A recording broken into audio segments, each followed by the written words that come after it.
আচ্ছা, ভাবতে পারো একদিন সব হারিয়ে গেছো তুমি।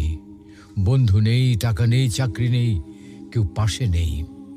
মন ভেঙে গেছে, স্বপ্ন ভেঙে গেছে, জীবন যেন একেবারে থেমে গেছে। ঠিক সেই সময় একটি মানুষ, একটি আশ্রয়, যার কথা মনে পড়ে, যার কাছে গেলে মনে হয় সব কিছু আবার ঠিক হয়ে যাবে। সে মানুষটি কে জানো?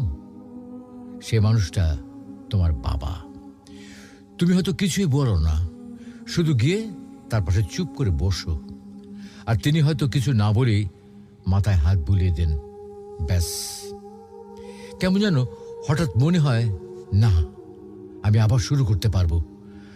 আমার পাশে কেউ আছে, আমি একা নই। বাবা মানে একটা ছায়া, যে সব ঝড় থেকে আগলে রাখে অথচ নিজে ভিজে যায়, যে নিজের কষ্টের কথা না বলে শুধু তোমার হাসিটাকে বড় করে দেখে। শৈশবে যখন পড়ে গিয়েছিলে, তিনি আগে তোমাকে তুলেছেন, তারপর দেখেছেন কোথায় তুমি ব্যথা পেয়েছ। তোমার কোনো চাওয়া অপূর্ণ থাকুক, বাবা তা সহ্য করতে পারেন না। নিজের প্রয়োজন বাদ দিয়ে তোমার স্বপ্ন পূরণই যেন তার জীবনের লক্ষ্য। বাবা হয়তো কঠোর, কম কথা বলেন, কিন্তু তার চোখে যে গভীর ভালোবাসা, সেটা শুধু অনুভব করা যায়, বলা যায় না। আর একদিন হয়তো সেই বাবাই দূরে চলে যাবেন। তখন বুঝবে, জীবনে যত কিছু হারাও না কেন, বাবা হারানো মানে সব কিছু খালি হয়ে যাওয়া।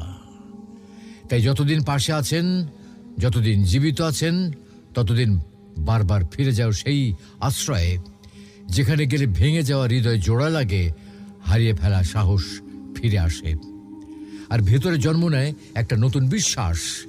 আমি পারবো, কারণ আমার বাবা আছেন। বাবারা হয়তো সুপার হিরোর মতো পোশাক পরেন না, কিন্তু তারাই আমাদের জীবনের আসল নায়ক। জীবনের সব শেষ ধাক্কাতেও যার কাঁধে মাথা রেখে তুমি বলতে পারো, আব্বা, আমি আর পাচ্ছি না। আর তিনি তখন কি বলবেন? তুই পারবি বাবা, আমি না আছি তোর পাশে।